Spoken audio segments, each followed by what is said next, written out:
Selamat malam, Assalamualaikum warahmatullahi wabarakatuh.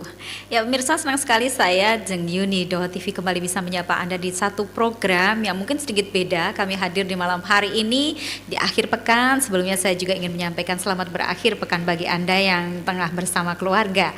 Menyenangkan sekali dan saya ingin membuat semakin komplit ya kebersamaan dengan keluarga dengan menghadirkan satu informasi yang saya harapkan juga bisa mengedukasi. Di malam hari ini kita akan bicara tentang bagaimana bisnis minyak goreng ya, minyak goreng antara bisnis dan kesehatan. Di studio Doha TV sudah saya undang satu narasumber yang sangat berkompeten untuk bisa menjawab keingintahuan kita tentang bagaimana sebetulnya bisnis dan kesehatan di minyak goreng ini. Bersama saya sudah hadir di studio, segera saya sapa ada Pak Setio Wibowo. Selamat malam, Assalamualaikum Pak Haji. Baik, pengusaha industri minyak goreng. Sebetulnya beliau tidak sekali ini pemirsa bersama kita. Di lain kesempatan yang lalu sudah beberapa kali kami undang dan terima kasih sekali saya memanggil beliau Pak Bowo begitu akrab karena beliau adalah ketua bukan mantan ya, pernah menjabat sebagai ketua IKAS Semada untuk 3 periode kalau tidak salah seperti itu. Sebetulnya mau 3 tapi beliau tidak mau. Kabar baik, sehat Pak Bowo? Sehat, baik. Alhamdulillah. Turun gunung nih ya ceritanya atau pulang kampung lebih tepatnya. Baik. Jadi Pak Bowo ini bisnis minyak goreng di Jakarta. Skalanya sudah ekspor begitu. Hanya hari ini memang beliau pulang kampung ke Kediri, kan asli Kediri ya Pak We. Ya. Boleh cerita sedikit di mana tuh kampung halaman? Kampung saya itu di Desa Tales, Kecamatan Ngadiluwe, Kabupaten Kediri. Nah itu dia. Ya, Jadi dari desa ya. ya jauh. Itu kalau nggak salah dekat dengan PG Ngadiri. PG Ngadirjo. Iya, bolehlah kita sebut merek, tapi memang dekat dengan area itu ya. Betul. Dan kebetulan sebetulnya beliau ini juga kenapa tidak pengusaha tebu saja di Kediri? Ya mungkin Tuhan menggariskan nasibnya seperti itu. Baik, dan luar biasa karena dengan bisnis minyak goreng beliau sekarang kita kenal sebagai Sultan Kediri yang kebetulan dengan banyak kegiatan ya, mulai dari kemarin di IKAS Semada masih aktif? Enggak.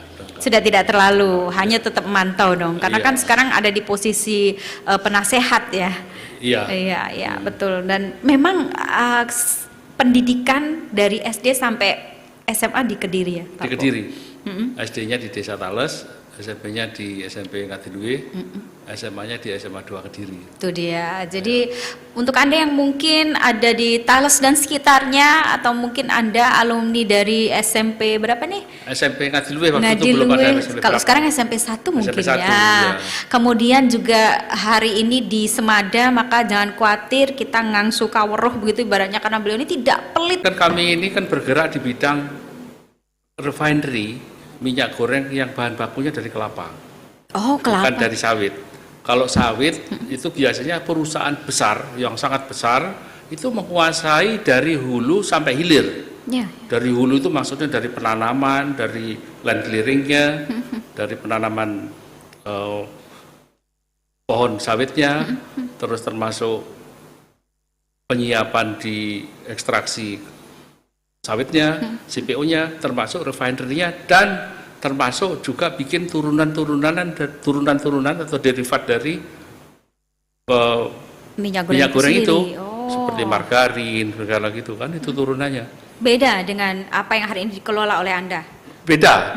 Kalau perusahaan saya ini bergeraknya di bidang refinery minyak kelapa, itu tidak ada perusahaan besar yang melakukan proses refinery ini. Nah. Karena apa? Karena kelapa itu kebanyakan adanya di daerah-daerah terpencil.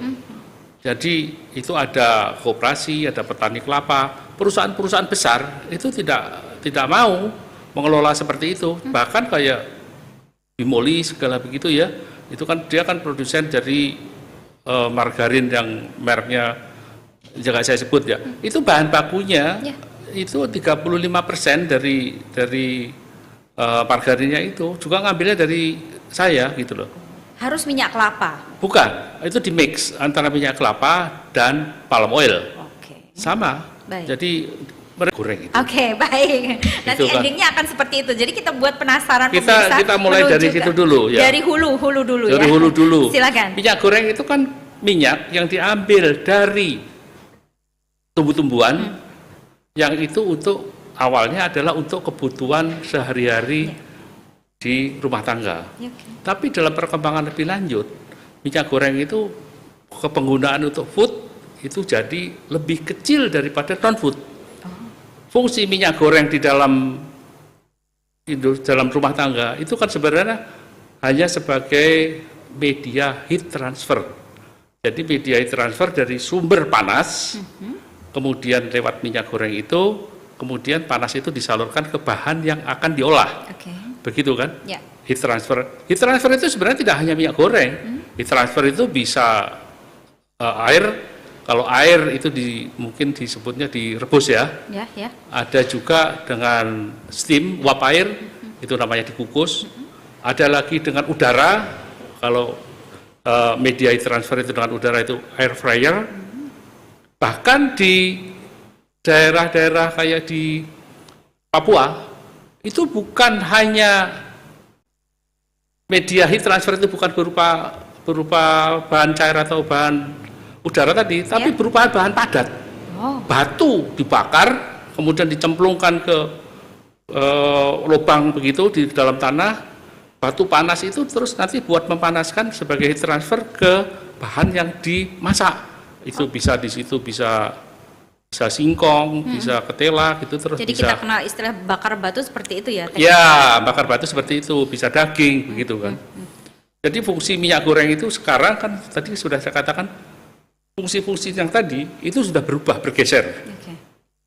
40% itu adalah untuk kebutuhan food, 60% adalah non-food. Non-food apa saja nanti saya jelaskan. Kenapa kok jadi minyak goreng antara bisnis dan kesehatan. Tapi kita akan bicara dulu tentang bagaimana basic dulu nih ya. Ya, Baik, kita boleh tampilkan di paruh layar. Ya, Anda bisa lihat pemirsa bagaimana hari ini. Jadi ini coconut oil tadi itu ya. Ini akan diterjemahkan oleh beliau. Materinya pakai bahasa Inggris nih. Oke. Maaf, ini karena adanya tersedia ini. Baik. Ya, jadi coconut oil yang pertama ya, karena produk saya itu adalah coconut oil ya. Kelapa asli, terus kemudian dikeringkan, jadi kopra, terus diekstraksi itu artinya hari dikeluarkan. Ini untuk kelapa susah tidak sih mencari kelapa kan susah ya? Kalau di Pulau Jawa memang Pulau Jawa itu susah, tapi di Pulau Kalimantan dan di Pulau Sumatera masih banyak. Gitu ya? Terutama ini yang paling besar itu di Sulawesi Utara. Oh gitu. Ya, jangan salah, setelah ini mungkin agak susah juga di Kalimantan ya. Ibu kota kan pindah ke sana. Oh, Kalimantan Barat. Kalimantan Timur tidak ada. Oh begitu. Ya banyak kalau Kalimantan Barat. Baik. Terus berikutnya. Saja pemirsa, Ya berikutnya. Setelah kita bicara tentang bagaimana ini raw material ini bahan bakunya ya. Bahan baku yang kami gunakan adalah kelapa. Jadi kelapa ini dikeringkan melalui proses kelapa yang sudah matang. Dicongkel dari selnya, dari kulitnya, kemudian dikeringkan itu bisa dengan cara sinar matahari ataupun dengan api ya. Kemudian kopra ini dipres, jadi dapatnya adalah crude coconut oil. Crude coconut oil minyak kelapa mentah. Ini belum bisa untuk dipakai untuk makan. Next ya, terus. Baik. Ya ini mesin yang kami gunakan itu adalah dari Alfa Laval. Alfa Laval itu adalah produsen beberapa mesin untuk food, termasuk untuk minyak goreng ataupun susu, segala itu pakai Alfa Laval. Ini terkenal sekali dari Sweden. Ini teknologi yang kami gunakan adalah teknologi yang terbaru. Itu teknologi yang disebut adalah soft packet column. Itu baru kami buat kira-kira 5 atau 6 tahun yang lalu ya. Ada binary ya. Jadi itu dari awal kita masuk ke heat exchanger, kemudian dari heat exchanger kita dipanaskan sampai 100 derajat Celcius atau 80 sampai 100, kemudian ditambahkan dengan bleaching earth. Bleaching earth itu gunanya untuk pemutih warnanya supaya lebih putih. Ini semuanya alami ya, tidak ada bahan kimia ya. Terus kemudian satu lagi itu dengan activated carbon. Activated carbon itu gunanya untuk membuang polutan. Jadi semacam kalau ada bahan-bahan yang beracun itu dengan ditambahkan aktif karbon itu akan hilang. Seperti kalau kita dulu masih kecil itu kalau dikasih norit kan, supaya kalau kita lagi pas sakit perut itu mencretnya jadi hilang. Ini sama, jadi nggak akan orang pakai minyak. Beliau ini masih sangat saya, familiar sekali. Wah ya itu PT Palko Sari Eka memang nama perusahaan beliau. Ya ini sudah kemudian setelah didapat clear oil tadi, clear oilnya itu kan masih mengandung ada udaranya ya. Udaranya itu saya buang dengan vacuum, kemudian tujuannya apa dibuang udaranya? Karena itu akan dipanaskan dengan suhu tinggi, suhu yang sangat tinggi, 250 derajat. Apa istilahnya dimasak begitu? Ya, seperti dimasak, tapi harus kondisinya vakum kuat. Vakum yang sangat kuat. Jadi biaya produksi saya itu yang paling besar itu adalah membuat vacuum, vacuumnya itu. Vacuum itu 3 sampai 4 torr. Jadi itu rendah sekali. Karena saya harus menggunakan steam yang kekuatannya besar. Gitu. Jadi steam boiler yang saya pakai ini, kalau pakai solar itu 1 hari itu 4.000 liter. Wow. Jadi biaya produksi yang paling besar itu adalah untuk membuat vacuum itu ya. Oke. Ya, terus ini sudah ya. Terus next. Kemudian masuk ke deodorizer tadi. Di deodorizer itu adalah dibuang fatty acid-nya supaya fatty acid itu ya rasanya getir ya. Fatty acid ini dibuang karena berdasarkan titik didihnya. Kalau ini sudah teknis ya. Ya teknis terlalu banget teknis ya. Baik. Tapi tidak apa-apa, kita harus teredukasi dengan ini. Jadi kita tahu kenapa harus ada proses pengolahan serumit itu, Pak. Ya, saya pikir minyak goreng itu yang bagus tidak berwarna, tidak berbau dan tidak berasa. Oh, baik. Karena jadi jangan salah kalau ada minyak goreng gurih, Anda harus curiga dengan itu ya. Oh, itu kan tes karena itu berhubungan dengan gurih, itu berhubungan dengan saturated. Saturated itu minyak jenuh atau minyak tidak jenuh. Pernah dengar mungkin ya? Ya. Kelapa ini sebenarnya tergolong minyak jenuh tapi tidak terlalu jenuh. Jadi kelapa ini, minyak goreng kelapa ini disusun oleh yang namanya lauric acid. Gimana tuh? Lauric acid ini kandungan karbon C-nya, jadi rantai karbon C-nya itu ada 12. Dan itu ada 1 double bonding. Artinya kalau ada double bonding di situ, itu namanya unsaturated, namanya tidak jenuh. Tapi di dalam forum internasional disebutnya jenuh. Karena apa? Karena ini persaingan perdagangan. Oh, begitu. Jadi kalau Amerika itu punya soybean oil, Eropa punya sunflower oil, mereka itu dapat digolongkan tidak jenuh karena karbon C yang punya double bonding itu lebih dari 1. Oh, begitu. Tapi tadi yang saya bilang lauric acid itu selalu jadi termasuk medium chain fatty acid. Kenapa kok dia medium? Karena jumlahnya cuma 12 karbon C-nya. Kalau tadi palmitic, kalau sawit kan disusun oleh palmitic acid ya. Palmitic itu karbon C-nya 18. Lebih tinggi. Berat molekulnya juga lebih tinggi. Waduh. Karena berat molekul tinggi, kalau tadi itu medium chain fatty acid itu masih medium, gampang dicerna.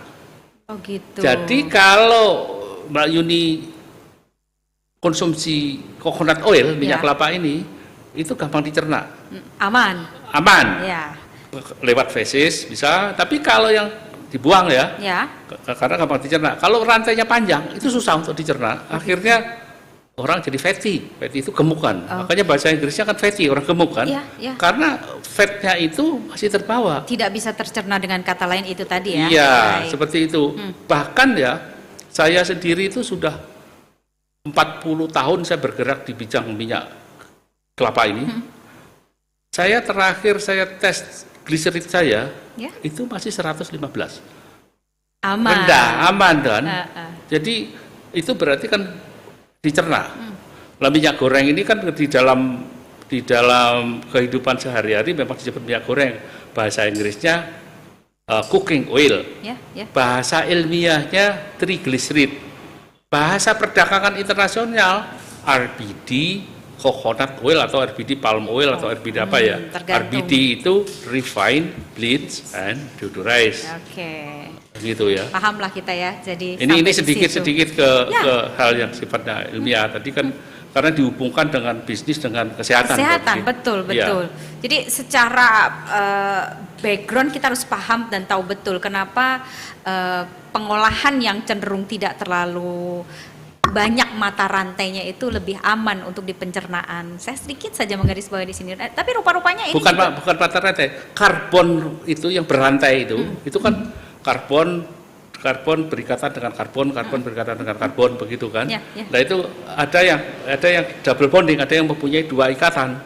Nah ikatan itulah yang disebut unsaturated, disebut tidak jenuh. oh, Itulah mungkin ini Baik. sedikit ke Ya, hal-hal yang ya. sifatnya agak ilmiah ya. ya, tapi penting juga. Baik, setelah di proses pengolahan yang tadi Anda jelaskan, mungkin kita bisa geser sedikit tentang bagaimana nilai ekonomis dari minyak itu sendiri. Atau ada yang perlu ditambahkan dari Oh begini. teknis ini tadi? Ya, ini teknis ya. Kami sangat Mungkin kalau teredukasi, teknis tapi nanti kadang-kadang, nanti saya repot semacam untuk begini. menjelaskan. Iya, karena Kadang-kadang itu saya ingin bertanya bagaimana begini. Itu bukannya rahasia perusahaan, Pak? oh enggak ya. rahasia perusahaan yang tadi sebenarnya yang di flowchart itu Iya. rahasia perusahaan, tapi tidak lihat apa-apa lah. bagaimana beliau hari ini mau loh berbagi untuk kita, luar biasa. Kalau bukan orang Kediri nggak dapat mungkin ya. Enggak lah. Baik luar biasa. Jadi kan tadi kan Mbak Yuni kelihatannya mengenai harga ya. Kenapa kok naik gitu ya? Pasti ya. Ya, tadi Karena kan saya sebut. netizen yang budiam yang paling diburu di situ, Pak. Betul. Tadi kan saya sebut, Mbak Yuni sudah sebut kenapa kok naik. Tadi sudah saya sebut bahwa kenaikan pemakaian minyak goreng itu 60% itu adalah non-food. Inilah yang membuat mahal. Malah begitu. Ya, non-food. Sekarang gini, contohnya sekarang kita sawit, CPO. CPO itu produksi kita, produksi Indonesia ini, CPO itu 50 juta ton per tahun. Sangat besar. Wow, luar biasa. Yang dipakai untuk kebutuhan rumah tangga itu nggak sampai 5,5 juta ton. Malah begitu. Hanya sekitar ya 9% ya. Oh ya? 11% ya, kira-kira segitu ya. Dari 100 kisaran 100 tadi, 11% saja. 11% untuk kebutuhan untuk goreng, untuk macam-macam kebutuhan Food. masak. Baik. Itu kan hanya 11%. Untuk kebutuhan food industry, pabrik margarin, pabrik biskuit, pabrik coklat, macam-macam itu kira-kira tuh hanya 5 juta ton. Berarti kan hanya 11 juta ton ya. Oke. Terus untuk oleh chemical itu ya seperti begini, itu cat segala gitu, resin gitu itu saya masukin oleochemical. Juga termasuk untuk kosmetik dan untuk farmasi. Wah. Itu pun juga pakai minyak goreng. Untuk kosmetik itu sabun itu 40% diantaranya adalah minyak goreng yang dipakai, direaksikan dengan kaustik Ya, kan. saya sepertinya pernah mengikuti pelatihan, tapi minyak gorengnya yang udah nggak kepake nih, apa ya? Oh, itu Orang kualitas. jelantah ya. Enggak, itu kualitas. Soal Kalau kualitas. pakai jelantah ya mungkin sabunnya Kualitasnya kualitasnya tidak jelek. terlalu, Tapi iya. kalau yang kualitas bagus kayak yang diiklankan di koran di Iya. TV-TV itu, Ya, yang yang itu kualitasnya minyak goreng harus minyak goreng. Oke. Itu sudah have to, must gitu loh. jadi kalau sabun itu licin karena memang ada basic di sana dari minyak goreng itu ya. Oh Bolehlah iya, begitu disebut. iya. Nah, tadi kira-kira berarti ditambah berapa? 14 juta ton kan? Oke. Yang paling besar itu adalah bioenergi. Bioenergi itu biosolar. Ya. Kalau mobil solar itu belinya kan biosolar. B30 sekarang. B30 itu artinya 30% dari bahan bakar solar itu Ya. adalah dari minyak goreng. Begitu. Ya. Kenapa kok begitu? Karena ini dari lembaga PBB yang melakukan regulasi untuk lingkungan hidup itu UNEP ya kalau nggak salah ya, United Nations Environment Program. Ya. Itu harus memakai energi fosil itu harus dilupakan. Itu harus memakai bahan yang sifatnya renewable. Renewable itu terbarukan. Ya, Jadi kalau minyak goreng ini bisa terbarukan. terbarukan pasti. Karena Ditanam. ada ketersediaan di sana. Bukan ditanam, Ya. terus nanti diambil minyaknya, ditanam lagi, diambil Ditanam minyak. lagi, Lah dapat kalau lagi. minyak fosil diambil habis, selesai. selesai kan? Ya, ya. Nah itu, dan ini kalau kita ngikuti perkembangan dari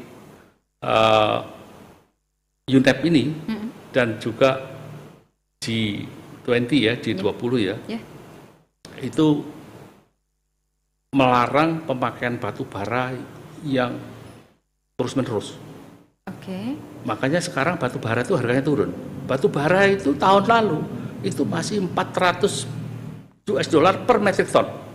Hari ini saya lihat itu cuma 140 dolar per metric ton. Waduh. Kenapa turun? Karena tekanan dari UNEP ini.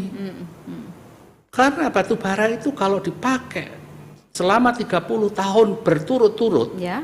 panas bumi ini akan mengalami kenaikan sebanyak 1,5 derajat Celcius Baik. selama 30 tahun. Waduh. Nah ini dianjurkan, makanya dianjurkan untuk memakai renewable fuel. Renewable itu salah satunya kan minyak goreng ini kan. Ya, ya. Kalau untuk yang golongan bensin, renewable-nya adalah alkohol. Oke. Tapi kalau untuk solar seperti ini, makanya ini pemerintah Indonesia yang saya baca 2 hari yang lalu, saya lupa salah satu menteri itu bilang ada 13 PLTU yang akan disuntik mati karena dia pakai batu bara. Waduh. Bahan bakarnya mau diganti semuanya renewable. Bahkan saya juga baca Pak Prabowo nanti akan membuat B30 itu menjadi B50. Jadi 50% dari solar itu nanti adalah renewable. Waduh. Jadi entah ini kabar baik atau tidak, tapi ketika tadi di komparasi ada persentase bahwa pemakaian secara keseluruhan itu secara regulasi, kemudian tata niaga sendiri juga ada di sini peran yang dimainkan atau settingnya begitu. Saya boleh diberi penjelasan di sini bagaimana tata niaga minyak goreng ini? Ya, tata niaganya ruwet. Aduh. Jadi Begini, pesimis dong. ini saya mulai dari yang Kalau beliau yang ngomong ini udah pasti A1 loh pemirsa. kita mulai dari tahun 2019 dulu. Baik, ya, ya. di mana itu ada gejolak harga minyak goreng yang sampai naik gila-gilaan dan stoknya habis. Oke. Itu akhir tahun 2019, Ya. awal-awal dari COVID. Oke. Ya, pernah kita masih ingat ya itu. Di Januari tahun 2022, Ya. kami ini pengusaha, entah itu kelapa, entah itu kelapa sawit, para pengusaha itu dipanggil oleh Menteri Perdagangan waktu itu Bapak Muhammad Lutfi. Pak Lutfi. Di situ ada Dirjen Perdagangan Luar Negeri dan Dirjen Perdagangan Dalam Negeri. Oke. Intinya beliau-beliau ini minta saran dari para pengusaha ini, dari para industri minyak goreng ini, Ya. apa yang harus dilakukan pemerintah. Nah. Ya namanya pengusaha ya pasti nyari keuntungan dong. Margin yang Ya, dikejar. marginnya yang dikejar. Ah. Ya akhirnya diputuskanlah Peraturan Menteri Perdagangan nomor 1 tahun 2022. Intinya, wah udahlah kalau begitu saya batasi. Minyak goreng harganya yang curah itu 11.000, yang bermerek Premium. merek apa saja, Ya. semua merek, nggak premium, nggak standar, itu 14.000. AET-nya ibaratnya ya, yang nggak berjalan. Tidak ada sanksi. Peraturan pemerintah nomor itu hanya berjalan, peraturan itu hanya 1 minggu, habis itu diganti nomor Tapi 2. sebetulnya dijalankan oleh para pengusaha secara fair play. Enggak, kan kalau dijalankan rugi. Iya dong. Itu dipaksa dan tidak ada sanksi kok. Mau dispute juga nggak bisa. Iya, iya. Terus bagaimana? Terus akhirnya direvisi di Peraturan Menteri Perdagangan nomor 2. Kami dikumpulkan lagi. Oke, kalau Bolak-balik begitu, nih nyusun skenario. iya, kalau begitu diganti lagi Peraturan Menteri Perdagangan nomor 2 itu tetap tadi, tapi yang premium, yang merek premium itu akan disubsidi oleh pemerintah. Kalau tadi kan premium itu harganya misalnya 19.000 atau 20.000, Iya. itu akan disubsidi oleh pemerintah menggunakan dana badan pengelola yang dipakai adalah Badan Pengelola Dana Perkebunan Sawit. Oke. Itu pungutan ekspor itu masuk ke situ semua. Kalau 1 metrik ton aja sudah $75, itu ngumpulnya sekarang sudah ratusan triliun. Aduh. Itu nanti selisihnya dirimbes ke pemerintah. Ya, Tapi kenyataannya baru selesai 2 bulan yang lalu kan itu rimbesnya. gitu. Itu juga tidak jalan, walaupun sudah diganti ya. Subsidinya itu nanti akan dibayar ke perusahaan. Jadi kalau merek A itu harganya 19.000 harus dijualnya 14.000, sama gitu, nggak jalan. Terus kemudian diganti lagi peraturan pemerintah nomor 3. Oke. Itu juga hampir sama kayak seperti itu, tapi di sini itu ada yang istilahnya domestic market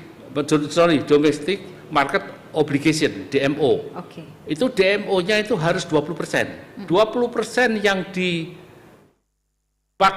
itu adalah yang 20% dijual di dalam negeri, baru boleh dijual di luar negeri sebanyak 80%. Diekspor. Itu baru ada di sini, baru ada stok.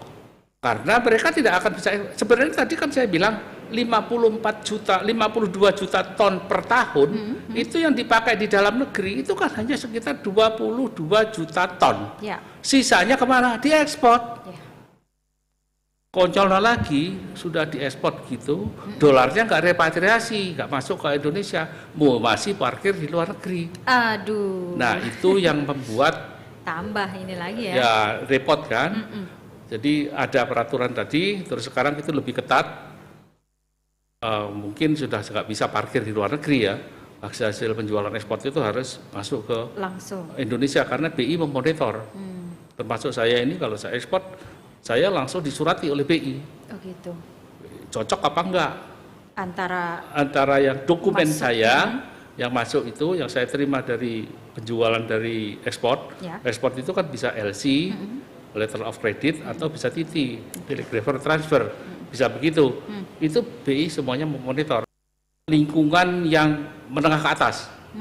Misalnya di Khusus hypermart gitu ya, ya, betul. nggak ada, nggak Segmennya boleh. benar-benar Segmennya yang betul-betul menengah ke tidak bawah. boleh untuk menengah ke atas, Oke. karena itu subsidi. Betul. Tapi kalau kayak Mbak Yuni segala gitu ya pasti itu yang premium ya mereknya ya. Oh, ya kita iyakan saja. Padahal sesekali juga pasti kalau misal hajatan atau apa pakainya pasti yang itu kan Pak, yang murah kan.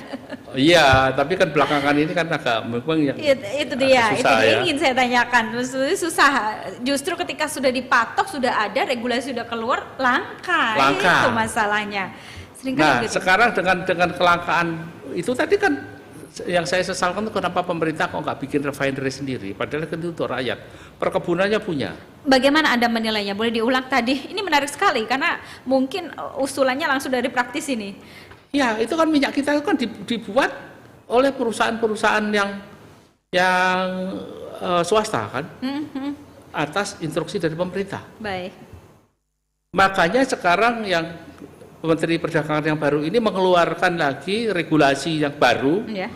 yang nomor 18 tahun 2024 yang berlakunya 14 Agustus kemarin. Ya.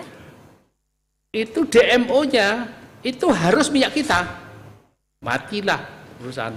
Ini kan sudah sudah harus begini kan, harus dijalankan mau tidak mau. Karena dia tidak bisa ekspor. Gitu ya. Sedangkan andalan dari para pengusaha minyak goreng itu adalah ekspor. Nah, Makanya tadi kan dari 52 juta ton itu yang dipakai di dalam negeri cuma 23 juta ton. Yang 29 juta ton diekspor. Nah itulah yang membuat ini Pak Menteri itu siapa namanya, Pak Zulkifli ya, Pak Zulkifli Hasan ini membuat aturan seperti itu. Jadi ini harus minyak kita berarti yang 20%. Dan harganya ditentukan oleh pemerintah. Sekarang 15.700. iya betul naik. Naik kan? Nah, itu mau tidak mau harus jual yang harga yang ditentukan pemerintah. Nah, Karena apa? Mereka harus memburu penjualan ke luar negeri, penjualan ekspor. Itu yang berat. Gitu ya, Mbak Yuni. jadi skenarionya memang kalau buat rakyat tuh ngeri-ngeri sedap tuh Pak Bo ya. Jadi kita harus menerima buah matang yang ibaratnya udah terlalu matang, yaitu tadi harga yang seharusnya penyesuaian juga karena secara segmen itu menengah ke bawah, harganya harus naik lagi. Belum kelangkaan yang terjadi gitu. Ya, pada tapi akhirnya pilihannya kan tetap ke premium nanti. Sebenarnya premium sama yang minyak kita itu secara kualitas itu sebenarnya tidak berbeda jauh. Ini kalau Tapi kita kenapa ada selisih? Karena subsidi pemerintah itu tadi ya persoalan. pertama subsidi pemerintah, karena dua-duanya itu masih di bawah dari referensi kualitas. Di atas. Jadi kalau misalnya sekarang parameter yang dipakai itu free fatty acid, jadi kalau di SNI itu bisa 0,15, itu dua-duanya itu di kandungan free fatty acidnya di bawah 0,015. Okay. Bahkan ada yang 0,07, 0,08 gitu. Jadi tidak terlalu jelek. Oke, baik. Kalau begitu secara saran agar tidak tadi disebutkan serumit itu sebuah regulasi tata niaga minyak goreng yang Anda jelaskan pada kami. Ya. Mungkin ada saran di sini bagaimana seharusnya ini dari praktisi langsung ya, dari Anda sebagai pengusaha, maksudnya pengelola secara langsung.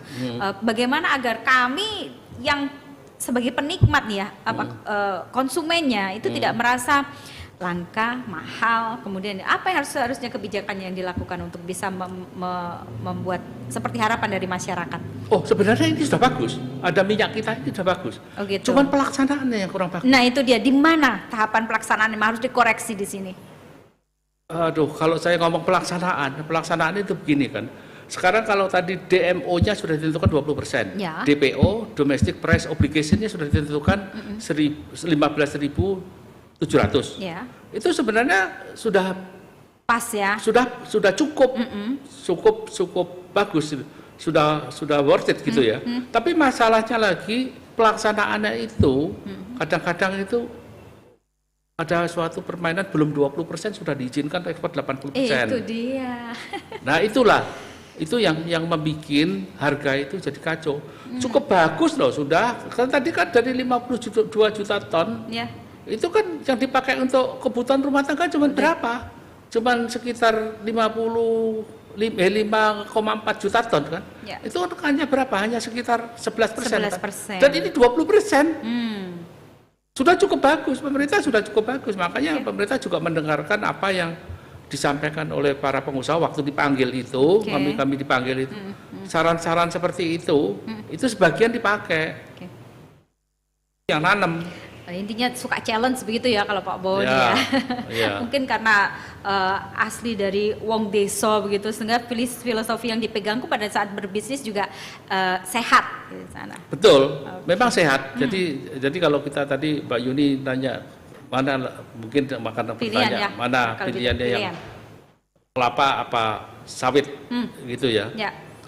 Ini saya jelaskan dari awal dulu. Oke. Sawit itu diambil minyaknya ya, minyak dari sawit itu diambil dari sabut buah kelapa sawit. Sabutnya, bukan daging buahnya ya. Daging buahnya bukan. Kalau kelapa kan daging buahnya. Ya. Kalau sawit itu dari sabutnya. Dan sawit itu kalau begitu dipres keluar dari sabut itu warnanya merah dan itu berbentuk gel, jadi berbentuknya itu pasta begitu, bukan cair. Tapi setengah beku gitu loh, karena ada dua fraksi di situ, ada dua bagian stearin dan bagian olein. Bagian olein inilah yang dipakai untuk minyak goreng. Kalau kelapa kan daging buahnya. Dan kalau namanya dipres dari sabut, itu kan banyak mengandung gam itu getah ya. Jadi banyak mengandung getah di situ, dan getah itu kan mengganggu orang yang tidak alergi terhadap getah itu kalau dimakan juga bisa sakit tenggorokan kan. Dan getah ini harus dibuang dalam proses refinery. Itu ditambahkan bahan kimia namanya H3PO4 itu phosphoric acid. Walaupun itu disebut food grade, tapi namanya bahan kimia tetap bahan kimia kan. Kalau kebanyakan yang ditambahkan ke refinery-nya itu ke proses pemurnian itu kebanyakan, itu artinya terbawa nanti oleh minyaknya. Oke. Kalau kurang, masih ada di situ gamnya.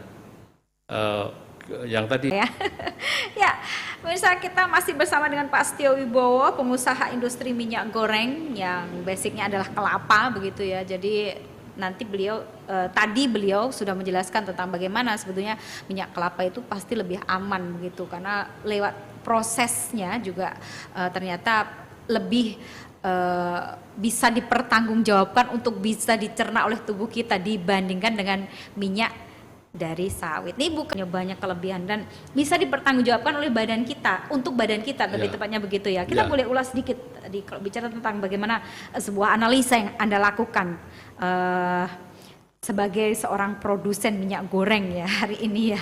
Bagaimana? Bisa diulas? Oh gitu. Saya itu pernah komplain ke Badan POM ya.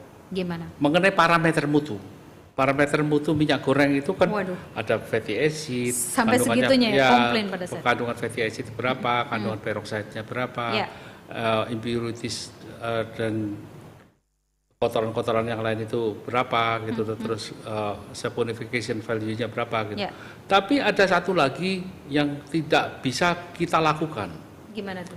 Jadi itu parameter mutu yang dicantumkan di Badan POM itu adalah kandungan polisiklik aromatik hidrokarbon. Apa itu Pak?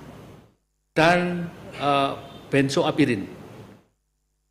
Nanti saya jelaskan itu apa. Baik. Itu jadi bahan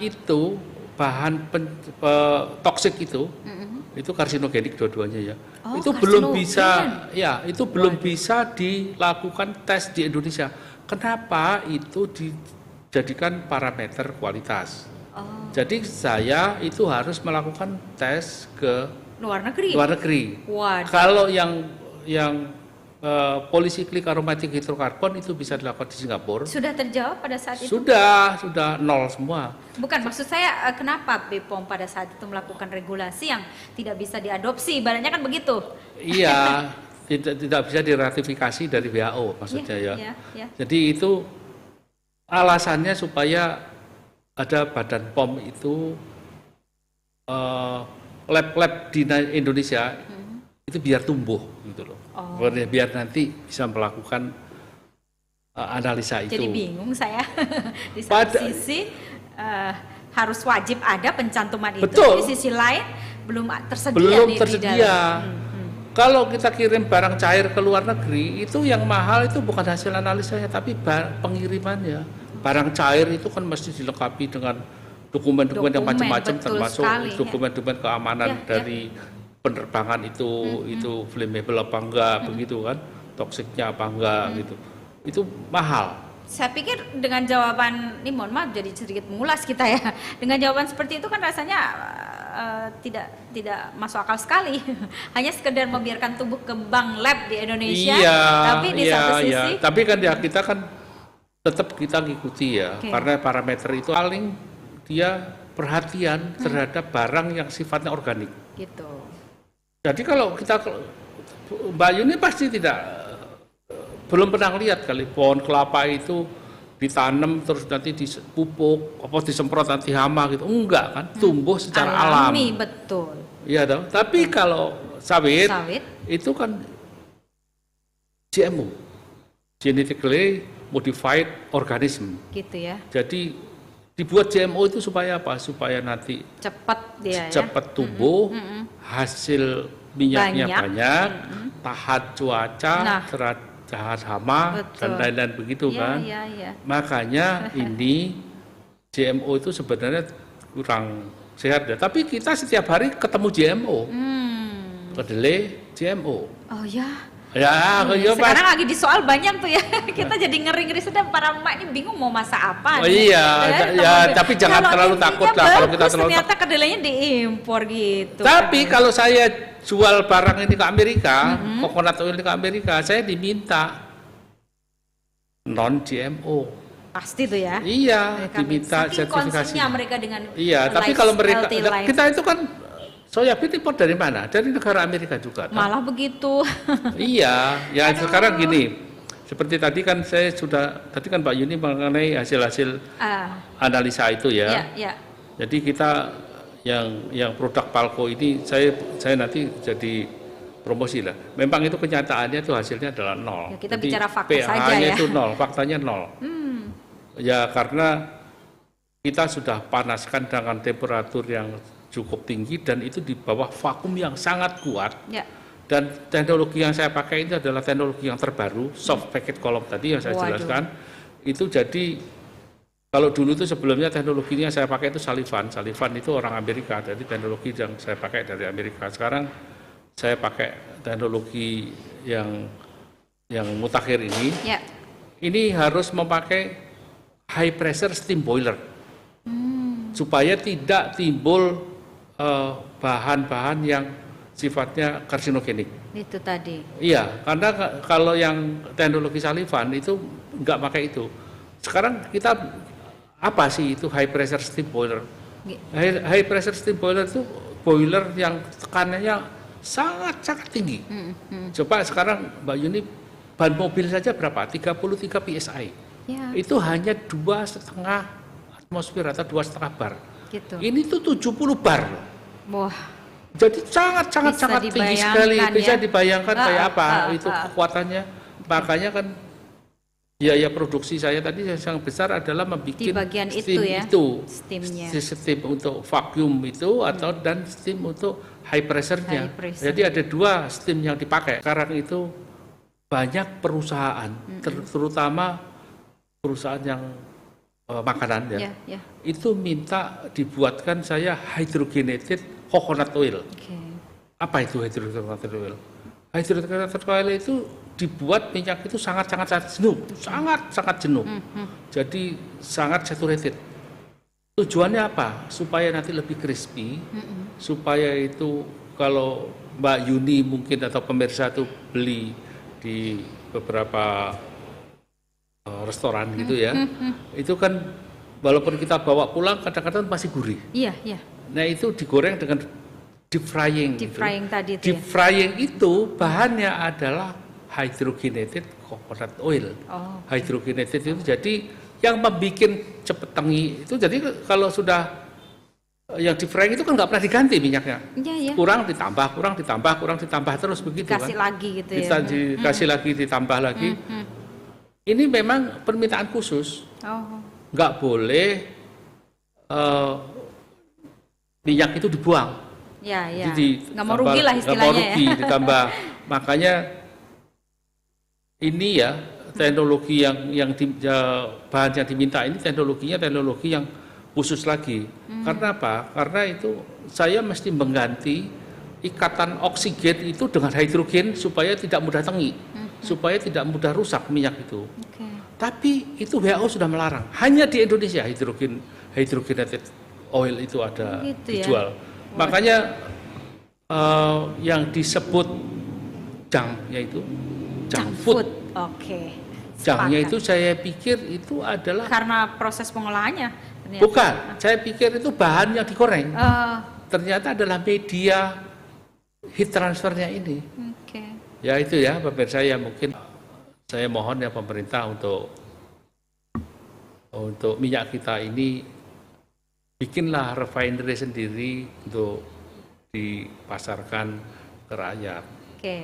Gitu Note kan? Ini. Iya kan pemerintah kan punya perkebunan sawit sebegitu luas, tapi kenapa kok nggak punya perusahaan refinery? Kenapa nggak punya perusahaan minyak goreng? Betul. Toh gula saja bisa, gitu kan ada pabrik bisa jadi gula, di antara ada pemirsa PTT. ini langsung terinspirasi. Aduh, aku bikin aja deh perusahaan minyak goreng. kayak punya ya Pak Bo gitu ya.